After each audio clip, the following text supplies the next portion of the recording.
anjos! E aí, estão curtindo a história? Curtindo já essa reta final do livro? Eu confesso assim que eu tô doida para saber o final logo, né? Então vamos lá, sem mais demora, né? Desencantada, entregando-se aos segredos do amor. Um livro da série Perdida, da autora Karina Ricci, editora Verus. Capítulo 44. A carruagem de Leon estacionou em frente à casa do meu pai no início da noite. Observei as cortinas nas janelas e suspirei. Daria qualquer coisa para adiar aquele momento, mas já estava farta de fugir. Existia um problema e ele teria que ser confrontado. 2 problemas, corrigi, ao sentir Leon se mover ao meu lado para abrir a porta do veículo. Manteiga pulou para a calçada e foi entrando no jardim à procura de algo interessante. Essa cor combina com você, Leon sorriu, o que provocou aquele aperto no peito e o zumbido em meus ouvidos. Tem o mesmo tom dos seus olhos. Minhas faces e pescoço esquentaram tanto que me pus a admirar a saia de seda azul clara, na esperança de que ele fizesse o mesmo. Senti falta deles, confessei. Usar calças tem algumas vantagens, mas me sinto eu mesma dentro de um vestido. Eu queria lhe agradecer, Leon, pelo traje e por me ajudar hoje. E ontem à noite. Este tempo todo, na verdade. Ri, sem jeito. A conversa com o chefe da guarda fora tão desagradável quanto eu antecipara. Se eu estava em liberdade agora, era graças a Leon, que garantira ao Sr. Goulart que não prestaria queixa contra mim por ter me passado por seu criado, alegando que a ideia do disfarce partira dele. De modo que nunca houve um crime.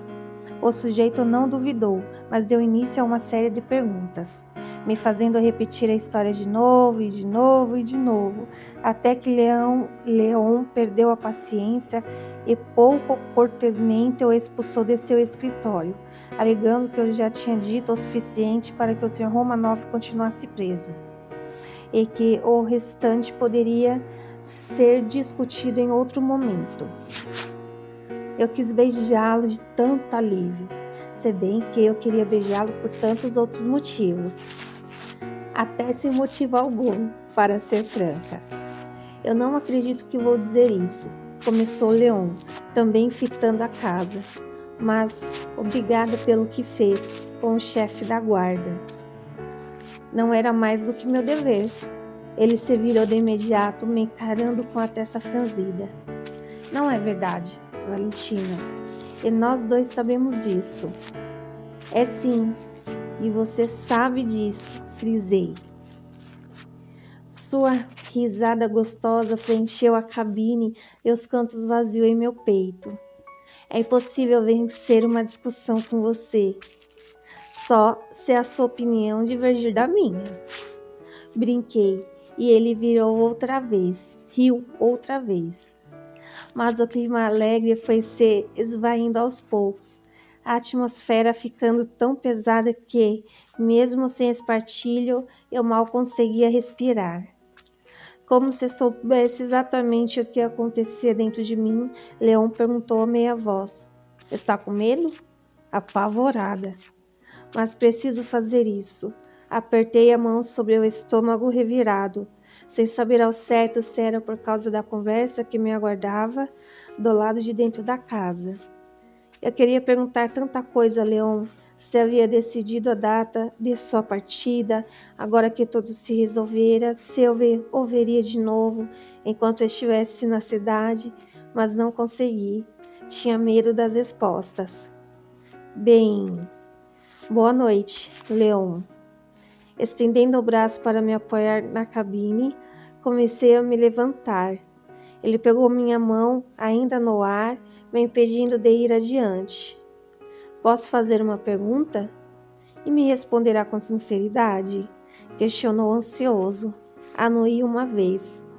Ele tomou fôlego. Em que momento soube que não era eu o sujeito que a empurrou do Galatea? Ah, acho que voltei a me sentar. Contudo, ele não soltou meus dedos. Não sei, Leon. Eu torcia para que você fosse inocente, mas sempre que tentava desvendar o seu caráter, você se retraía. E tinha aquela porcaria de abotoadura. Soltei um pesado suspiro. Passei a desconfiar de que você não era quem eu procurava no primeiro dia de trabalho no La Galatea, quando passei mal. Lembra? Ele fez que sim devagar. Creio que tenha sido naquele momento. Ponderei. Você me ajudou, como já tinha feito antes, quando eu era sua noiva. Mas ali você pensava que eu era só um garoto pobre. Não tinha obrigação nenhuma comigo. E mesmo assim me deu aquela bebida horrível e o gengibre. Foi naquele instante que comecei a suspeitar de que estava sendo tola. Porque é fácil ser bom se algum interesse está envolvido. Ser bom simplesmente porque não se pode evitar é outra coisa. E você é assim, Leon, bom na essência.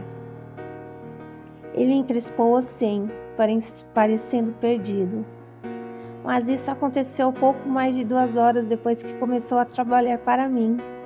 Sorri com tristeza. E, se eu estivesse menos assustada e fosse menos teimosa, teria colocado um fim à farsa de Dominique ali mesmo. Comecei a puxar a mão para descer. Leon a segurou com mais firmeza, como se ainda não estivesse preparado para me soltar. E então eu senti. O anel simplesmente se desprendeu. Meu dedo escorregou pelo aro. Abrindo a mão, ele admirou a joia como se não compreendesse. Eu também a contemplei, o brasão reluzindo sob a luz da lanterna no interior do veículo, como o futuro que um dia tive. Isso nos poupa uma viagem aos ourives. Tentei fazer graça, mas minha voz falhou. Imediatamente, Leão ergueu os olhos. Havia tanta coisa nas íris metálicas, agora perturbadas. E eu daria o pouco que tinha para desvendar o que se passava em sua mente. Mas não fui capaz de decifrar nem mesmo o que acontecia dentro de mim. Obrigada, Leon, murmurei, por ter confiado seu anel a mim, mesmo que tenha sido forçado a isso. Valentina, sua garganta convulsionou e ele engoliu com dificuldade. Prendi o fôlego, esperando, não sei ao certo o que, um milagre, talvez, mas milagres eram tão raros quanto finais felizes. E ele bufou, esfregando o rosto com desespero, sem jamais completar a sentença. A melancolia se assentou em cada sentimento de minha pele. Se eu ficasse ali mais um segundo, acabaria caindo no choro. Por isso, tratei de dizer: adeus, Leon. Juntei as saias nas mãos e saltei da carruagem. Valentina, espere! Mas eu continuei em frente. O que mais havia a ser dito? Leon era minha força, mas também minha maior fraqueza. Eu havia atingido o limite. Ele poderia me quebrar em tantos pedaços que eu talvez jamais conseguisse reuni-los. Entrei em casa sem bater ou parar para tomar fôlego. Apenas engoli as lágrimas e fui indo em frente. Mas derrapei no chão de mármore do hall ao vislumbrar meu pai zanzando de um lado para o outro na sala principal. O doutor Almeida dizia alguma coisa, mas se interrompeu tão logo me viu. O médico ficou de pé em um salto, colocando a mão no ombro do meu pai para detê-lo. "O quê?" perguntou papai. Então seus olhos cansados captaram minha presença e dispararam para mim. "Valentina!" sussurrou, quase como uma prece. "Papai, eu creio que vocês devem ter muito o que conversar", disse o doutor, me dando uma piscadela antes de sair da sala apressado. Meu pai e eu permanecemos com os olhos cravados um no outro pelo que me pareceu uma vida inteira. Havia tanto entre nós, tanto em seu olhar, medo, culpa, arrependimento e amor. Surpreendendo-me, ele cruzou o cômodo e no instante seguinte eu estava em seus braços. Não resisti e deitei a cabeça em seu ombro, inspirando seu perfume tão familiar, fechando os olhos quando ele resvalou os lábios em minha testa. Um soluço me escapou, então outro. Agarrei-me ao meu pai quase com desespero, tanta coisa se revolvendo dentro de mim. Minha própria história, Dmitry, Leon, papai. Eu não conseguia assimilar tudo, lidar com mais nada. Acho que ele pressentiu isso, pois seus braços se contraíram ainda mais ao redor dos meus ombros. Não sei o que mudou entre nós, mas naquele instante senti que algo se religava, se reconstruía, nos conectava outra vez. Meu pranto se intensificou, mas achei apropriado. Eu havia chorado da primeira vez que respirara neste mundo. Era adequado que também chorasse agora, aninhada nos braços do meu pai, onde minha história recomeçava e eu renascia. Entreabri a porta do quarto, tentando não fazer barulho, e espiei lá dentro, mas não devia ter me dado trabalho. Tina! Gritou Félix, sentando na cama. Tina! Pulou sobre as perninhas roliças e correu para mim. Eu me abaixei, pegando-o no colo e me surpreendendo com o fato de parecer mais pesado. Afundei o nariz em seus cabelos finos, inalando o perfume de lavanda, suor e menino. Félix, senti tanto, mas tanta sua falta, meu amor. Falei, nos acomodando na cama. Soltando-me, ele se sentou sobre os joelhos e sorriu. Afastei alguns fios que lhe caíam na boca, observando cada linha do rostinho gorducho e tão amado. Ele precisaria cortar o cabelo em breve. Talvez no dia seguinte eu pudesse amansar aquelas mechas aneladas. Você cresceu ainda mais enquanto eu estive fora, sabia? Ele estufou o peito. Oba! Eu preciso crescer bastante. O Leon disse que só vai me deixar ser pilata depois que eu ficar grande, que nem ele. Falta um tantão assim ainda. Ele abriu os braços, me mostrando, desanimado, uns 15 centímetros. Mordi a parte interna da bochecha para engolir o riso. Não sei não. Acho que, do jeito que cresceu, falta um pouco menos. Assim. Aproximei suas palmas um pouco mais, diminuindo o espaço entre elas, para uns 3 centímetros. Ele se alegrou. Verdade, Tina! Ergui uma das mãos à esquerda sobre meu coração. Palavra de irmã mais velha. Era o que eu sempre seria para ele, e não havia biologia que me convenceria do contrário. Você não deveria estar dormindo? A Damilis me contou uma história muito boba de patinhos. Um deles bem feio.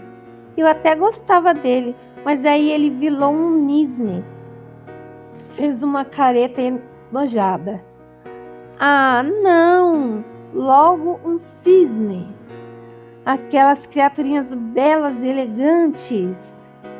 Não podia ser um uiubu ou um gavião bem grandão? Ou ficar pato feio mesmo? Cruzou os bracinhos fazendo um bico. Imagino que a ideia seja não nos apressarmos em julgar os outros, sobretudo pela aparência. Ah, ele me encarou com a testa enrugada. E como o menino esperto que era, perguntou: por que cortou o cabelo? Foi necessário. Toquei as mechas curtas em minha nuca. Você gostou? Ele fez que sim energicamente. Tá bonito. A gente tá quase igual agora. tão iguais, mas tão iguais que temos que tomar cuidado, ou o papai acabará nos confundindo. Fiz cócegas em sua barriguinha. Ele gargalhou, se jogando sobre o travesseiro. Oh, quase me esqueço. Veja o que eu encontrei. Peguei no bolso do vestido a bonita concha que Manteiga havia encontrado na praia. Os olhinhos escuros do meu irmão reluziram. Uau! É a concha mais bonita que eu já vi. Onde você encontrou? Pule para baixo das cobertas. Tenho uma história muito boa para contar. Tem pato nela? Perguntou desconfiado, me fazendo rir. Não, mas tem um homem muito mau, é um pirata bom. Sem pestanejar, meu irmãozinho fez o que eu pedi, se encolhendo no canto do colchão para que eu me deitasse com ele, como costumava fazer. Assim que me ajeitei, comecei. Era uma vez uma jovem muito solitária que não sabia fazer a própria vida. O que fazer da própria vida? Félix se entusiasmou assim que introduziu o pirata na história e gostou ainda mais quando cheguei à parte em que a mocinha passava mal no barco. Meu irmão gosta muito de histórias com coisas gosmentas. Contudo, o cansaço o pegou desprevenido e, depois de 10 minutos, ele adormeceu abraçado à concha. Fiquei ali um pouco mais, velando seu sono e sorrindo enquanto pensava como a vida era esquisita, maravilhosamente esquisita. Eu tinha um irmão de sangue e o odiava com todas as forças. Félix não tinha a mesma ascendência que eu, e eu daria a vida por aquele menino. Faria qualquer coisa para protegê-lo. E eu fiz, não? Me perdoe, mamãe, murmurei, mas você teria agido do mesmo modo. Mesmo que minha mente estivesse nevoada, a vida de uma criança estivera em jogo, e eu sabia, no fundo da alma, que tinha feito o que mamãe me ensinara exaustivamente, a coisa certa. Sem fazer barulho, apaguei a vela sobre a mesa de cabeceira e deixei o quarto, quase trombando em Miranda ao sair. O nariz vermelho indicava que ela andara chorando. Por que fez isso? Indagou. Eu pensei que me odiasse. Por que não disse a verdade à guarda ou a seu pai? Porque eu amo Félix, Miranda. Enquanto o delegado me fazia repetir a história vezes sem conta, foi inevitável citar Miranda. De que outra maneira ele poderia entender minhas atitudes? Mas, quando chegar o momento de falar sobre o Sr. Matias e o assassinato de mamãe, eu não fora capaz de condená-la. Por muito tempo dedicara rancor a Miranda, mas agora eu já não sabia. Compreendia melhor a paixão e não podia censurá-la por ter se perdido naquele sentimento. Além disso, a Argentina era viúva na época em que se envolvera com meu pai. Ela não tinha obrigação alguma comigo ou com minha mãe. Meu pai tinha. A conversa com ele havia sido desgastante. Não falamos sobre a minha história. Nem uma única palavra sobre Catarina foi proferida. Eu nem sabia se queria resolver esse assunto. Ainda estava digerindo aquela informação, mas papai quisera saber tudo o que tinha acontecido comigo, onde eu estivera o tempo todo, e não pareceu muito satisfeito que Leon tivesse me abrigado. Apesar disso, sua preocupação com minha reputação logo ficou à margem, conforme eu contava sobre Dmitri. Isso, aliado à verdade acerca da morte de mamãe, lhe enrubesceu as feições de tal maneira que temi que pudesse sofrer um ataque do coração. Achei que seria cruel lhe dizer que Félix não era seu filho. Só não sabia que Miranda já havia contado tudo. Obrigada, Valentina. Pude ver a surpresa e o alívio dominarem a Argentina. Obrigada por não destruir minha família publicamente. Eu poderia ter dito, não fiz por você. Mas quer saber? Eu era melhor do que isso. Como o papai está? Questionei. Não sei. Ele foi até a sede da guarda para se inteirar sobre a situação de Dmitri. Se o Sr. Goulart não tomar cuidado, Walter é capaz de matar aquele rapaz com as próprias mãos. Assenti e comecei a me afastar, mas ela me chamou. Valentina, quero que saiba que eu nunca tive nenhuma relação com a morte de sua mamã, disse, e tive a impressão de que ela começaria a chorar. Diógenes agiu sozinho, eu juro. Eu só soube o que ele tinha feito meses depois. Quando me procurou, ele começou a me chantagear. Posso ser muitas coisas, mas não sou uma assassina. Eu sei, Miranda. Não fui justa. Me desculpe pelas acusações que fiz. Os olhos dela se arregalaram abismados. Por Deus, que tica mais tonta! Como pode dizer isso? Eu fiz da sua vida um inferno sempre que pude. E me fez um grande favor. Assim não corri o risco de gostar de você. Ah, bem, não tão melhor, afinal. Ela sorriu por entre as lágrimas. A Miranda que eu conhecia dando as caras. Sim, foi mesmo muito magnânimo de minha parte. Boa noite, Valentina. É bom tê-la de volta do mundo dos mortos, embora eu pense que é desnecessário se esforçar tanto para parecer um cadáver. Certas coisas nunca mudam. Revirando os olhos, fui para o meu quarto, mas fiz uma parada no de Suelen, espiando por uma fresta da porta. A pobrezinha devia ter se cansado de me esperar e dormia profundamente. Manteiga me esperava do lado de fora do meu quarto e foi o primeiro a subir na cama, adormecendo antes que eu tivesse terminado de desabotoar o vestido. Meu pequeno herói tinha tido um dia cheio. Já eu, apesar de toda dolorida, não conseguia encontrar uma posição confortável. Os travesseiros pareciam moles demais, o colchão muito duro, os lençóis perfumados em demasia.